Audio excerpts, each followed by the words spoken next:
우리가 성경을 해석하다 보면 역사적 기록 사실로만 해석하는 것이 아니라 여러 가지 상징적으로도 해석할 수 있습니다. 이스라엘 백성들의 출애굽 사건을 역사적으로 이스라엘 백성의 출애굽 사건과 가나안 땅에 이르는 것을 역사적 기록으로만 해석하는 것이 아니라 그것은 그리스도인의 삶이 무엇인지 상징적으로 또한 해석할 수가 있다라는 것이죠. 야곱의 12아들이 가뭄을 피해 애굽으로 피신하게 되었습니다. 애굽 땅에서 이스라엘 백성들은 큰 민족을 이루었고, 그렇지만 요셉이 알지 못하는 왕이 일어나 이스라엘 백성들을 억압하고 이스라엘 백성들을 괴롭히게 되었습니다. 이스라엘 백성들은 그 괴롭힘이 너무나도 심하여서 하나님께 부르짖게 되었고, 하나님께서는 그 이스라엘 백성들의 부르짖음을 듣고 더 이상 이스라엘 백성들이 억압과 핍박을 당하지 않도록 적과 꿀이 흐르는 약속의 땅으로 인도해 주시겠다라고 약속했습니다. 그리고 그 인도에는 리더를 모세를 통하여서 이스라엘 백성들을 구원케 하셨습니다. 10가지 재앙으로 통하여서 애굽 왕 바로 왕을 치셨고, 또한 홍해를 갈라지게 해서 이스라엘 백성을 쫓아오던 애굽의 군대를 물에 수장시켰습니다. 이로써 이스라엘 백성들은 애굽 왕 바로의 권세에서 벗어나 바로 구원에 이르게 되었던 것이죠. 그리고 나서 성경을 보니까 그들이 애굽의 군사들이 물에 수장되고 나서 하나님께 승리의 기쁨에 찬양하며 하나님께 기쁨에 감사한 것을 우리는 출애굽기를 통해서 알 수가 있습니다. 그런데 구원받은 이스라엘 백성들이 곧바로 가나안 땅에 접어든 거 아니라 그들이 거쳐야 할 곳이 있었는데 그것은 바로 광야였습니다.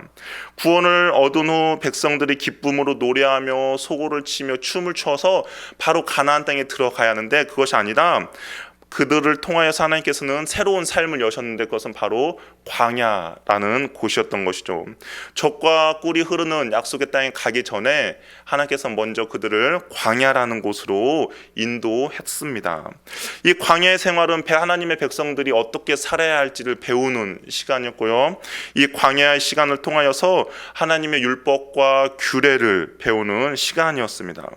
애굽에서 살던 그들의 습관을 가지고는 가나안 땅에 온전히 들어갈 수 없었기 때문인 것이죠.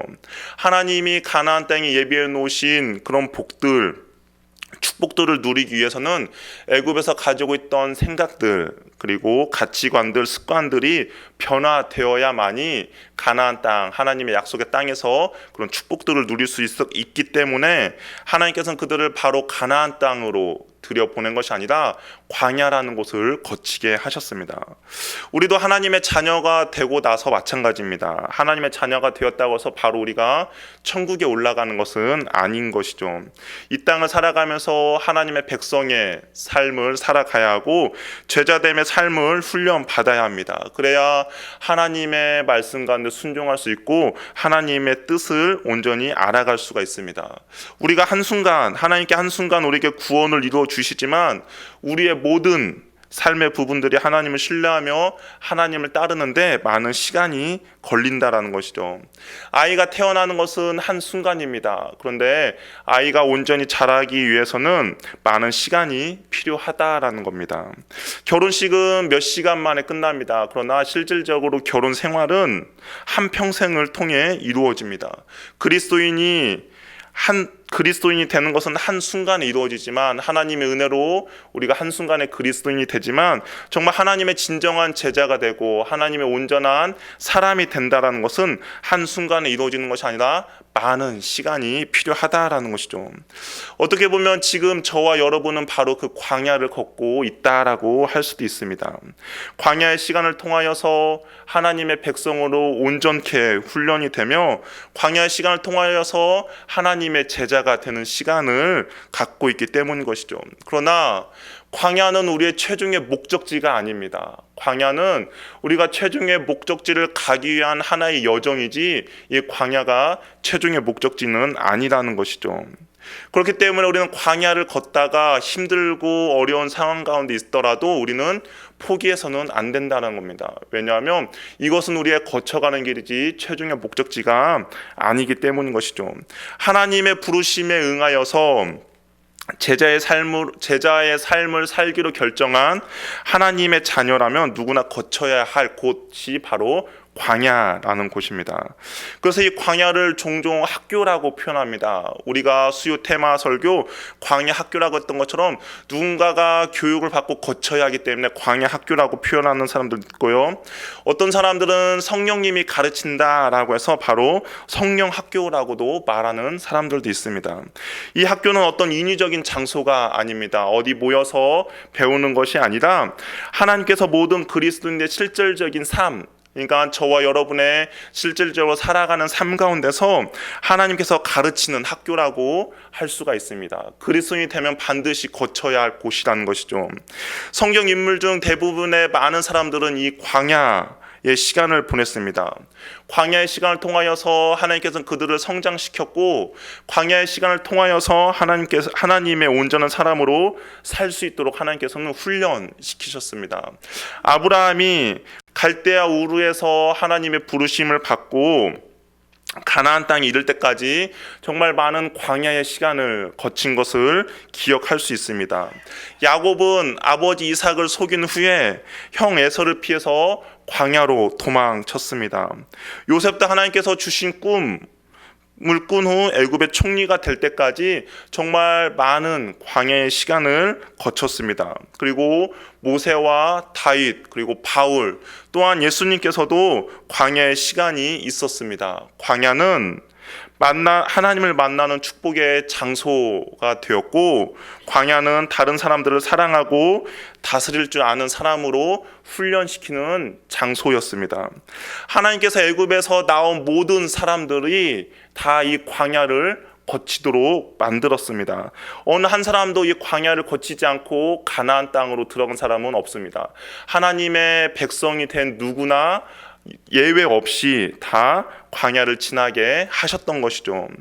모든 군인들이 입대를 하게 되면 신병 훈련을 받습니다.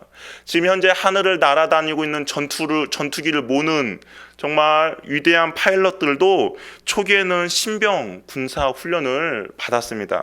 신병 훈련을 받으면 무엇부터 배우겠습니까? 제식 훈련, 인사하는 거, 그런 것부터 배운다는 것이죠. 그런 훈련들을 통하여서 그들은 강한 군사가 되었고, 그런 훈련들을 통하여서 지금의 전투기 조종사가 되었습니다. 그들의 훈련이 결국엔 그들을 강한 군사로 만들었던 것처럼, 이 광야의 시간은 결국에는 하나님의 온전한 제자로 만드는 시간이고, 이 광야의 훈련은 하나님의 온전한 사람으로 만드는 데 있어서 하나님이 꼭 필요한 그런 시간이라는 겁니다. 하나님께서는 우리를 훈련시키는 이유는 우리 안에 있는 옛 생활의 방식을 지우고 새 삶의 방식, 새 삶의 가치관을 그의 삶에서 누릴 수 있도록 하기 위함입니다. 그리스도인들이 하나님을 믿습니다. 그리고 하나님을 만나고 경험했음에도 불구하고 그가 옛 삶의 방식으로 돌아가는 이유는 그 안에 하나님의 온전한 가치관이 자리 잡기 못했기 때문인 것이고, 그가 그리스도인으로 살아갈 수 있도록 그의 삶의 방식이 온전히 훈련되지 못했기 때문에 하나님을 만난 경험이 있음에도 불구하고 다시 옛 성품으로 돌아가는, 옛 삶으로 돌아가는 것들을 우리는 주변에서 종종 볼 수가 있다라는 것이죠. 왜냐하면 그런 생활이 더 편하기 때문입니다. 옛 삶의 방식이 우리가 더욱더 편하고, 옛 삶의 방식이 우리가 그렇게 살아가는 데 있어서 더욱더 좋은 낙이 된다라고 생각하기 때문인 것이죠. 그러나 이 광야의 훈련을 통하여서 우리는 옛 방식으로 돌아가는 것이 아니라 온전히 하나님의 사람으로 만들어지는 시간이 되고, 이 광야의 시간은 우리를 더욱더 성장시키는 시간이 되고, 그렇기 때문에 우리는 이 광야의 시간을 어떻게 보내느냐에 따라서 우리가 더욱더 성숙하느냐 성숙하지 못하느냐의 결과를 만들어낼 수가 있다라는 겁니다. 그러면 과연 광야는 어떤 곳일까? 여러분이 생각하는 광야는 어떤 곳입니까? 우리가 대부분 광야라고 하면 우리의 삶에 있어서 힘들고 어렵고 척박한 척박한 곳이라고 생각을 합니다. 많은 상황들이 어려운 곳이 광야라고 말을 하고 있습니다. 그런데 성경에서는 과연 이 광야를 어떻게 표현하고 있을까요? 신명기 1장 19절에 보니까 광야를 무엇이라 말하고 있냐? 그 크고 두려운 땅이라고 말하고 있습니다. 그러니까 광야라는 곳은 정말 큰 곳이고 두려움을 주는 곳이 바로 광야라는 곳입니다. 예레미야 2장 6절에서는 이 광야를 무엇이라 표현하고 있느냐? 우리 한번 같이 읽어볼까요? 예레미야 2장 6절입니다. 우리 같이 한번 읽겠습니다. 시작.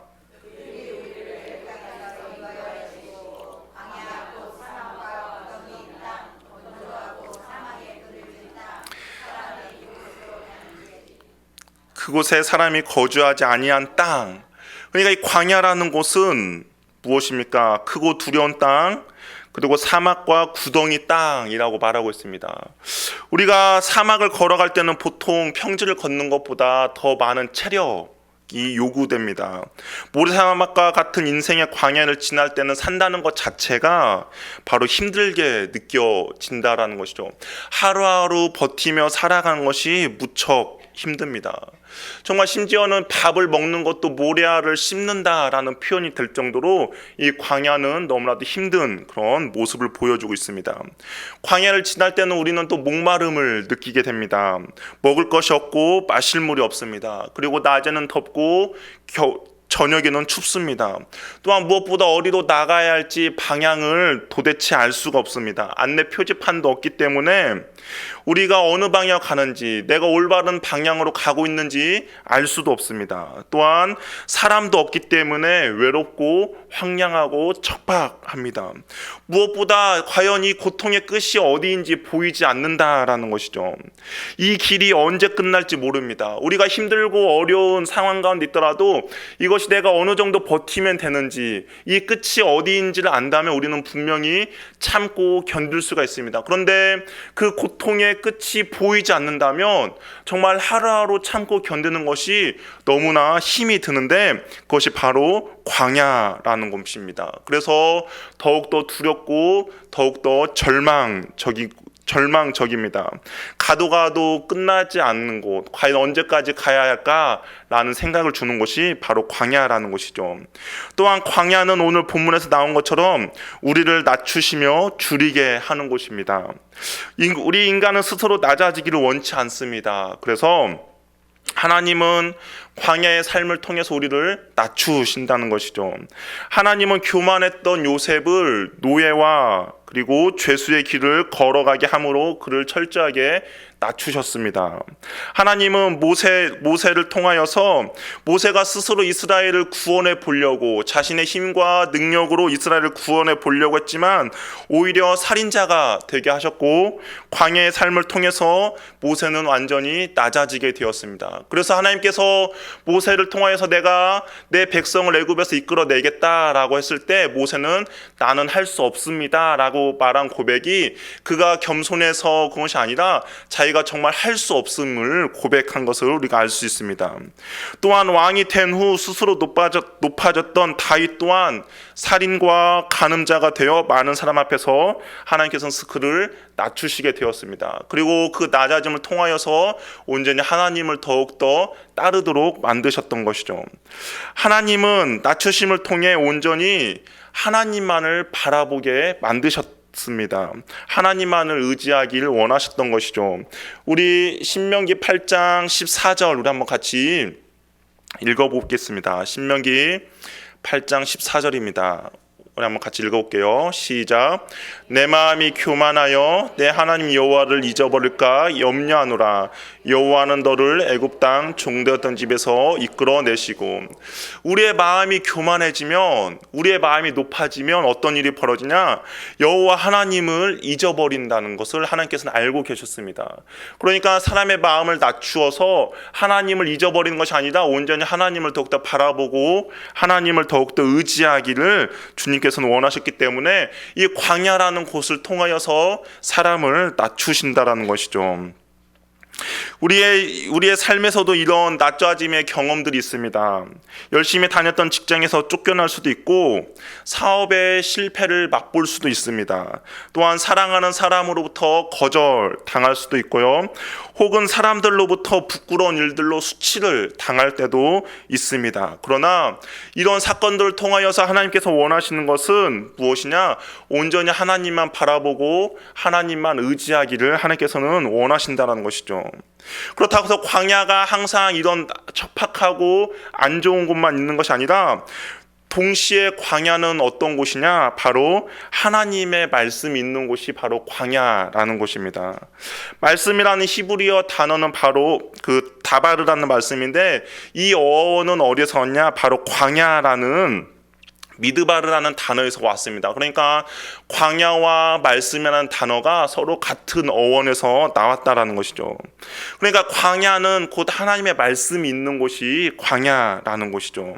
하나님의 사람들은 광야에서 하나님의 음성을 들었고 하나님의 사람들은 광야에서 하나님을 만났으며 아무것도 광야에서는 보이는 것이 없기 때문에 그곳에서 하나님의 임재와 하나님의 은혜를 더욱더 잘 발견했던 곳이 바로 광야입니다.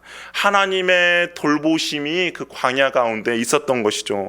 오늘 우리가 읽었던 본문에서 광야에서 만나를 먹이심으로 하나님의 말씀으로 살아가는 줄 알게 하셨다는 겁니다. 광야에서 도저히 먹을 것도 없고 굶주리는 그 상황이었지만 그럼에도 불구하고 하나님께서는 만나를 통하여서 이스라엘 백성들을 먹이셨습니다. 그래서 하나님이 아니면 하나님이 붙들어 주지 않으면 살아갈 수 없는 곳임을 알게 해준 곳이 바로 이 광야입니다. 신령한 만나를 통해서 이 세상의 삶의 방식으로 살아가는 것이 아니라 하나님의 방식으로 살아가도록 하나님의 방식으로 살아가는 것이 어떤 방법인지를 알려주도록 하나님께서는 만나를 그들에게 허락해 주셨던 것이죠.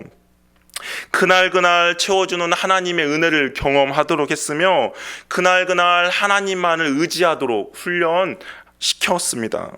또한 이 광야는 불뱀과 전갈의 위험이 있었지만 하나님께서는 보호해 주시고 반석에서 물을 내주셨습니다.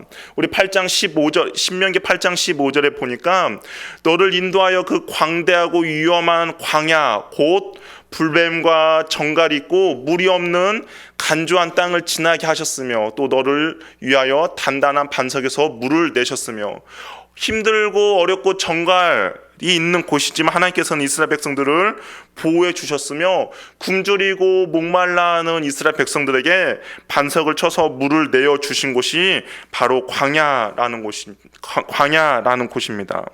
그리고 광야는 하나님의 인도하심이 있어서 구름 기둥과 불 기둥으로 이스라엘 백성들을 하나님께서는 인도해 주셨습니다. 어디로 가야 할지를 모르는 곳, 안내판도 없고 안내자도 없고 표지판도 없는 곳이었지만 하나님께서는 구름 기둥과 불기둥을 통하여서 어디로 가야 할지 그 방향을 이스라엘 백성들에게 알려주신 곳이 바로 광야였던 것이죠. 어디로 가야 할지 막막한 광야 가운데 구름이 일어나면 이스라엘 백성들도 따라서 움직였습니다. 그리고 구름이 멈추면 그들도 가는 길을 멈추었습니다. 하나님께서 어떻게 인도하시는가를 배우는 곳이 바로 광야였던 것이죠. 그리고 광야는 하나님께서 우리를 만나 주시는 곳입니다. 그리고 우리를 눈동자처럼 지켜주시는 곳이 바로 광야였던 것입니다. 우리 신명기 32장 10절 우리 한번 같이 읽어볼까요? 신명기 32장 10절입니다. 우리 같이 한번 읽어보겠습니다. 신명기 32장 10절입니다. 시작. 여호와께서 그를 황무지에서 짐승이 부르짖는 광야에서 만나시고 호위하시며 보호하시며 자기의 눈동자같이 지키셨도다. 이 광야가 힘들고 어려운 곳이었음에도 불구하고 하나님께서는 그의 백성들을 그곳에서 만나 주셨고 하나님께서는 그의 백성들을 눈동자처럼 지켜주신 곳이 바로 이 광야였습니다. 야곱이 형 에서를 피해 도망갔을 때 하나님께서는 광야에서 그 야곱을 찾아오셔서 만나 주셨고, 모세가 살인을 저지르려고 광야로 도망갔을 때 거기에서 양치고 있던 모세를 하나님께서는 만나 주셨습니다. 이처럼 광야는 하나님의 보호하심, 하나님의 인도하심, 하나님의 보살핌의 장소가 바로 광야였습니다. 우리는 광야 가운데 처해 있을 때 주님을 찾게 됩니다. 철저히 낮아져서 전심으로 하나님의 이름을 부를 것입니다. 그럴 때 주님은 응답해 주시고 우리를 만나 주시고 우리를 인도해 주실 것입니다. 낮아진 마음으로 주님을 부르짖는 모든 사람에게 하나님께서는 반드시 응답해 주실 것입니다. 그리고 그에게 부르짖는 사람에게 하나님께서 크고 기이한 일들을 보여주신다는 겁니다. 내가 과연 이 고통의 끝은 어디 있는지, 내가 과연 어디로 나아가야 할지 모르는 그 사람들에게 하나님께서 말씀해 주신다는 것이죠. 그리고 마지막으로 광야는 우리를 안아서 인도하는 곳입니다. 신명기 1장 31절에 이렇게 기록되어 있습니다. 광야에서도 너희가 당하였거니와 사람이 자기의 아들을 안는 것 같이 너희의 하나님 여호와께서 너희가 걸어온 길에서 너희를 안으사 이곳까지 이르게 하셨느니라. 광야는 분명히 걷기 힘든 곳, 가만히 서 있기도 힘든 곳입니다. 그 걷기 힘든 곳에서조차 하나님은 우리를 안아서 인도하셨다라는 것이죠. 내가 너무나 힘들어서 주저앉고 싶을 때, 더 이상 광야라는 것이 너무나 척박해서 더 이상 걸어갈 수 없다라고 내가 포기했을 때 하나님께서는 그냥 그곳에 우리를 내버려 둔 것이 아니라 우리를 안고 그 힘든 광야 길을 걸으셨다라는 것입니다. 그리고 우리는 그 주님의 품 안에서 또한 평강을 누릴 수 있는 곳이 바로 광야라는 것이죠. 발자국, 하나님의 발자국이라는 시가 있습니다. 누가 지었는지는 모르지만 인터넷이라든지 많은 곳에 돌아다니는 시인데요, 그 시는 이렇게 되어 있습니다. 어느 날 밤 꿈을 꾸었는데 그 꿈속에서 주님과 함께 바닷가를 걸었습니다. 갑자기 하늘을 가로질러 자기가 걸어온 인생의 장면들이 지나갔습니다.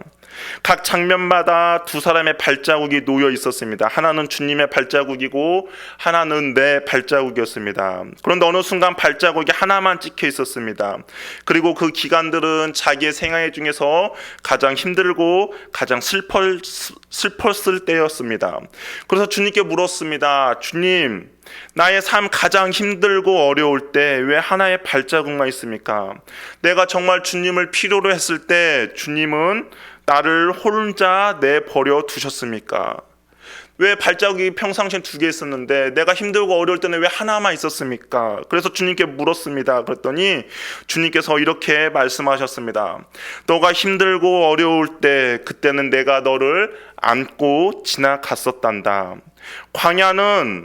광야에서 주님은 우리를 가난하게 해주시고 또한 낮아지게 하고 목마른 자가 되게 하십니다. 하지만 그곳에서 우리는 주님을 만날 수 있는 시간이 있습니다.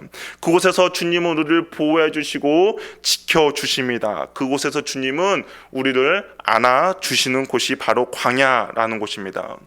그렇다면 이 광야 가운데 많은 유혹이 있습니다. 우리가 하나님의 사람으로 훈련되며 하나님의 제자로 살아가는데 이 광야의 기간을 거쳐야 하지만 광야에는 우리가 하나님의 사람을 온전하게 할 수 없도록 많은 유혹들이 있습니다. 그 유혹은 무엇이냐? 애굽으로 다시 돌아가자라는 유혹입니다. 옛 습관으로 다시 돌아가고자 하는 옛 습관으로 다시 돌아가고 싶어 합니다. 민수기를 보니까 이스라엘 백성들이 모든 군사를 채비하고 이제 하나님의 명령에 따라서 이동합니다. 그런데 그들이 적과 꿀이 흐르는 땅으로 이동함에 있어서 그들이 가장 처음으로 한 것은 무엇이냐? 하나님으로부터 원망을 하게 됩니다. 불평의 소리를 하게 됩니다. 왜 불평을 했냐?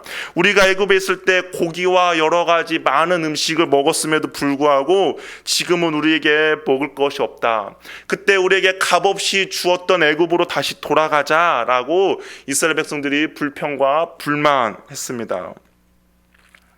신앙생활을 하면서 혹시 이런 생각 한 적 없습니까? 예수 믿기 전에는 그때가 좋았었지, 마음대로 하고 싶은 것도 마음대로 하고, 가고 싶은 곳도 마음대로 가고, 먹고 싶은 것도 마음대로 먹었을 때 그때가 좋았었지라고 혹시 생각하고 있지 않습니까? 만약에 이런 생각을 한다면 이스라엘 백성들이 우리가 다시 애굽으로 돌아가자라고 말하는 것처럼 우리도 하나님의 은혜를 망각한 생각이고, 하나님께서 나에게 주신 은혜가 무엇인지, 구원의 감격이 무엇인지를 잃어버린 생각이라고 할 수 있습니다. 베드로는 이에 대해 우리에게 이렇게 경고하고 있습니다. 제가 베드로 후서 2장 20절에서 22절인데 쉬운 성경으로 한번 읽어보겠습니다. 우리 구주 예수 그리스도를 알고 세상의 죄악에서 해방된 사람이 다시 그 악한 생활로 되돌아가 세상죄에 끌려다닌다면 그 상태는 이전보다 훨씬 나쁠 것입니다. 차라리 바른 길을 모르는 게 더 낫지 않겠습니까?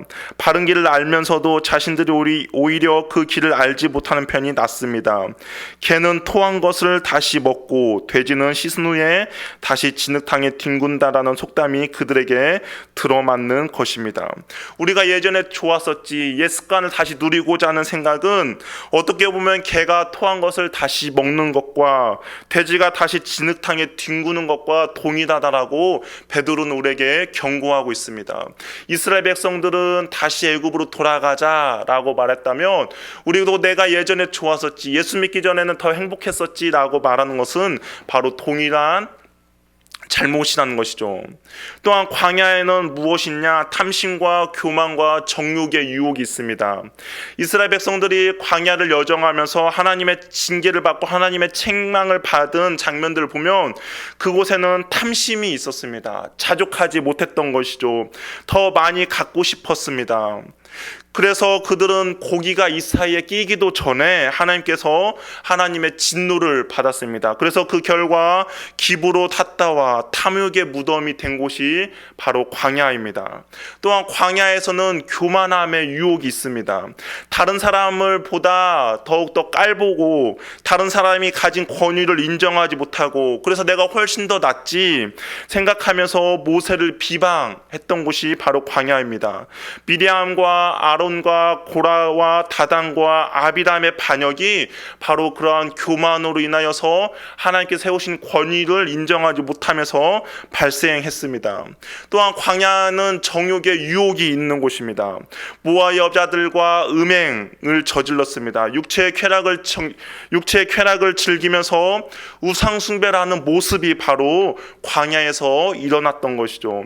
옛 습관과 성품들이 꿈틀거리며 우리를 유혹하는 곳, 하나님의 제자로 더 이상 살아가지 못하도록 우리의 발목을 잡는 곳, 하나님의 온전한 사람으로 온전히 훈련받지 못하도록 우리에게 장애물이 되는 곳이 바로 이런 광야라는 곳입니다.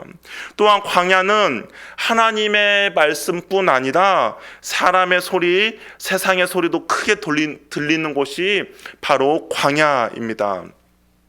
젖과 꿀이 흐르는 가나안 땅을 입성을 앞에 두고 12명의 정탐꾼을 가나안 땅으로 보냅니다. 이들은 각 지파의 리더들이었습니다. 어떻게 보면 정말 뛰어난 사람들이었던 것이죠. 이들이 40일 동안 가나안 땅을 정탐했습니다. 정말 가나안 땅을 정탐하다 보니까 그곳은 정말 젖과 꿀이 흐르는 땅이었습니다. 각종 과일들을 즐비했으며 포도 한 송이가 얼마나 무거운지 얼마나 컸는지 두 사람이 나무에 꿰서 가지고 올 정도로 정말 풍성한 땅이었고 정말 살기 좋은 땅이었습니다. 하지만 세상의 소리, 사람의 소리가 그들에게 들렸습니다. 그러다 보니까 거대한 안악 자손이 그곳에는 사는 땅이다. 우리는 그들에게 비하면 메뚜기와 같은 곳이다. 우리는 그 땅을 절대로 정복할 수가 없다라는 세상의 소리와 주변의 환경의 소리가 그들에게 들렸던 것이죠. 우리에게는 더 이상 희망이 없다. 좌절과 낙심이 그들에게 찾아왔습니다. 그러면서 그들이 다시 애굽으로 돌아가자라고 외쳤던 곳입니다. 하나님의 신실한 약속의 말씀이 눈에 보이는 현실의 소리에 더 이상 들리지 않는 곳이 바로 광야였던 것이죠. 우리의 모습이 보이지 않습니까? 신앙을 가지고 있지만 탐심이 가득 가득합니다. 자족하지 못합니다. 내가 신앙생활을 하고 있지만 내 입술에는 언제나 불평과 불만만이 넘치고 있습니다. 감사하지 못하고 있는 것이죠. 남들보다 더 많이 가지려고 합니다. 그러면 자연히 연약한 사람들 것을 더 빼앗게 됩니다. 나보다 힘이 없는 사람들 것을 더 빼앗아야 내가 더욱더 많이 가질 수 있기 때문인 것이죠. 성경에는 객과 고아와 과부에 대해서 하나님께서 항상 살펴보라, 사회의 약자들을 살펴보라 말씀하셨지만, 나는 더 높은 자리에 앉고 싶기 때문에, 나는 사람들의 칭찬을 받고 싶기 때문에, 사람들의 인정을 받고 싶어 하기 때문에 그들을 바라기보다는 나를 더욱더 끌어줄 사람들을 의지하고자 하는 마음, 신앙생활을 하지만 육체의 정욕에 여전히 사로잡혀 있어서 교회를 다녀도 내 안에서 거룩함이 나타나지 않고, 교회를 다녀도 구별됨이 나타나지 않는 모습, 바로 광야를 걷고 있는 이스라엘 백성들의 모습과 우리의 모습이 흡사 비슷한 모습입니다. 하나님의 은혜를 경험하고 신앙생활을 하면서도 현실이라는 삶 가운데 절망합니다. 하나님의 약속의 말씀, 하나님의 신실하신 그 약속의 말씀보다는 손에 잡히고 눈에 보이는 현실 앞에 좌절하는 모습들이 나타납니다. 신실하신 하나님을 의지하기보다는 세상의 소리, 사람들의 소리에 내 마음이 요동칩니다. 하나님은 현실이라는 벽에 가리워서 더 이상 보이지 않는 모습입니다. 어떻습니까? 신실하신 하나님이 우리에게 계속적으로 말씀하셨지만, 하나님이 나를 끝까지 붙들어 주시고 나를 붙들어 주시고 보호해 주시겠다고 말씀했지만, 여전히 눈에 보이는 현실의 그 소리에 내 마음이 요동친 적은 없습니까? 여전히 하나님께서 나를 붙들어 주시고 나를 인도해 주신다라고 약속했지만, 정말 눈에 보이는 현실이 나를 절망하게 한 적은 없습니까? 이러한 모습들은 이스라엘 민족이 광야에서 겪은 모습이며, 현재 광야를 걷고 있는 저와 여러분의 모습일 수도 있습니다. 그러면 우리는 과연 이 광야를 어떻게 지나가야 하겠습니까? 정말 하나님의 약속이 있고 하나님의 보호하심이 있음에도 불구하고 여전히 우리를 하나님의 제자로 살아가지 못하도 우리의 발목을 잡고 우리를 유혹하며 세상의 소리가 있는 이 광야를 과연 우리는 어떻게 지나가야 할까요? 하나님께서는 이스라엘 백성들에게 광야를 통과할 때 행진하는 방법들을 성경에 말씀해 주셨습니다. 그 행진의 중심에는 바로 하나님의 성수가 있었던 것이죠. 이스라엘 백성들이 광야를 행진할 때 그냥 오합지졸로 건강한 사람이 먼저 앞에 가고 그렇게 행진한 것이 아니라, 하나님께서는 어떻게 행진을 해야 하는지 친히 가르쳐 주셨습니다. 동쪽은 유다 지파 이사갈 스불론 지파가, 남쪽은 루벤 시므온 갓 지파가, 서쪽은 에브라임 므낫세 베냐민 지파가, 북쪽은 단과 아셀과 납달리 지파가 큰 사각을 이루어서 걷도록 만들었습니다. 그리고 그 중심에는 바로 하나님의 성막이 있었던 것이죠. 그러니까 우리가 광야의 여정을 걸어갈 때 우리에게 가장 중요한 것은 무엇이냐? 우리의 중심 가운데 하나님이 계셔야 한다라는 겁니다. 그래야 힘든 여정의 광야의 기간을 걸으면서도 우리는 유혹 가운데 넘어지지 않고 우리는 온전히 하나님의 제자로 나아갈 수가 있다라는 것이죠. 이스라엘 백성들의 그들의 광야의 여정 가운데 그들 중심에 하나님이 없었기 때문에 유혹과 시험이 왔을 때 그들은 무너지게 되었습니다. 그런데 이 광야라는 기간 동안 그 중심에 온전히 하나님을 두고 그 중심에 하나님이 있기 때문에 어떠한 유혹과 세상의 소리에 흔들리지 않았던 사람들이 있었습니다. 그들이 누구였냐? 바로 여호수아와 갈렙이었던 것이죠. 세상의 소리, 사람의 소리가 가운데서도 상황과 환경이 흔들리지 않았습니다. 여호수아와 갈렙은 온전히 하나님을 신뢰했습니다. 세상의 소리가 아무리 외쳤더라도, 눈에 보이는 상황이 있더라도 그들은 온전히 그 중심에 여호와 하나님에 대한 신실함이 있었기 때문에 전혀 흔들리지 않았고, 온전히 하나님을 신뢰했기 때문에 광야의 여정을 무사히 마칠 수 있었던 것이죠. 그래서 약속의 땅 가나안 땅에 온전히 들어갈 수 있었습니다. 광야를 지날 때 그 중심에는 반드시 하나님이 계셔야 한다라는 것이죠. 하나님에 대한 신실한 믿음이 반드시 자리 잡고 있어야 합니다. 그래야 어떠한 어려움과 유혹 가운데도 흔들리지 않고 그 길을 바로 걸어갈 수가 있습니다. 지진에 대비해서 내진 빌딩들이 있습니다. 지진의 건물이 흔들려서 무너지지 않도록 내진 설계를 하는 것이죠. 지금 대부분의 고층 건물들에는 아마 이 내진 설계가 되어 있을 것입니다. 지진의 피해를 줄이기 위한 공법인데요. 빌딩 댐퍼라는 그런 공법이 있습니다. 이것은 무엇이냐? 빌딩 중심에 무거운 추를 다는 겁니다. 그리고 건물이 흔들릴 때 그 무거운 추가 건물이 더 이상 흔들리지 않도록 중심을 잡아줍니다. 그러다 보니까 지진이 아무리 나서 건물이 흔들리더라도 그 추가 중심을 잡아주기 때문에 지진에 건물이 무너지지 않도록 하는 기술입니다. 대표적인 건물이 바로 대만에 있는 101 건물이라고 할 수가 있습니다. 101층이고 그 높이는 508m입니다. 참고로 롯데타워가 123층이고 그 높이가 555m입니다. 그러니까 롯데타워보다 조금 작은 건물입니다. 그런데 그 빌딩 87층에 지름 5.5m, 무게는 660톤의 추가 있습니다. 그것은 지진이 일어났을 때 그 추가 움직임으로써 더 이상 건물이 지진의 피해를 보지 않도록 만들어주는 그건데요. 우리가 그래서 그 건물이 지진이 나더라도 무너지지 않고 온전히 유지해 줄 수 있도록 만들어 주는 것입니다. 우리의 신앙 중심에 하나님이 계실 때 이와 동일하다라는 것이죠. 어떤 유혹과 삶의 어려움이 우리의 삶을 흔들 것입니다. 그래서 그 흔들면 정말 우리의 삶에 지진이 일어나는 것처럼 내가 중심에 하나님이 없다면 쓰러지고 무너져 버릴 인생이지만 우리 중심에 그 하나님을 온전히 붙잡고 있는다면 그 우리의 중심 되신 하나님이 어떤 상황과 환경 가운데서도 우리가 무너지지 않도록 붙잡아 주신다라는 것이죠. 광야는 우리가 예측할 수 없는 상황들의 연속입니다. 우리가 계획하고 예측한 대로 절대로 흘러가지 않습니다. 그래서 우리는 신실하신 하나님만 바라보고 하나님만 의지하며 하나님만 붙들고 나아가야 하는 곳이 바로 광야라는 것이죠. 매일매일 하나님의 은혜를 기대하며 소망해야 합니다. 구름 기둥과 불 기둥으로 만나로 광야에서 이스라엘 백성들을 지켜주시고 보호해주시며 그들을 입혀주시고 먹여주신 여호와 하나님께서 내가 내 인생 가운데 광야를 걷고 있을 때 동일하게 나의 삶도 인도해 주실 것이라는 그 확신을 가지고 주님을 붙잡고 나아가야 한다라는 것이죠. 주님께서는 지치고 힘들고 좌절하고자 할 때 우리를 안아서 어떤 것보다 가장 평강의 하나님의 은혜를 베풀어 주실 것입니다.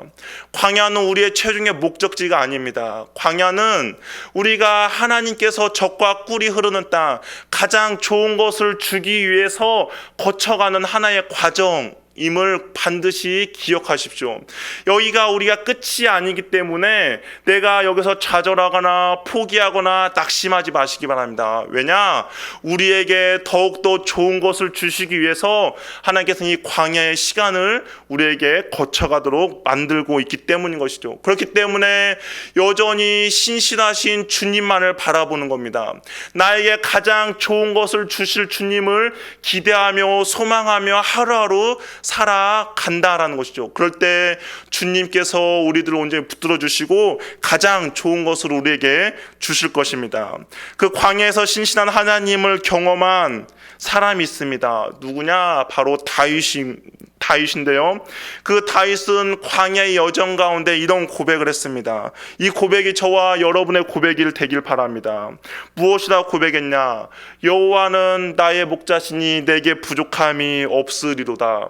이 고백은 다윗이 광야의 모든 것을 마치고 나서 고백한 것이 아니다. 그 광야의 여정을 거치고 있는데 여전히 나는 광야 가운데 있음에도 불구하고 내가 믿는 신실한 여호와 하나님께서는 나를 가장 좋은 곳으로 인도해 주실 거야 라는 그 믿음의 고백, 그 내 마음 가운데 여호와 하나님을 그 중심에 두고 있는 믿음의 사람만이 할 수 있는 고백이라는 것이죠. 여호와는 나의 목자시니 내게 부족함이 없으리로다. 이 고백이 저와 여러분의 고백이 되기를 소원합니다. 여호와는 우리의 목자 되시기 때문에 우리를 푸른 초장으로 반드시 인도해 주실 것입니다. 내가 지금 서 있는 곳이 너무나 힘들고 척박하고 아무것도 보이지 않는 곳이더라도 좌절하지 마시기 바랍니다. 하나님께서는 반드시 우리를 푸른 초장으로 인도해 주실 것입니다. 여호와는 나의 목자시니 내게 부족함이 없으리로다. 아멘.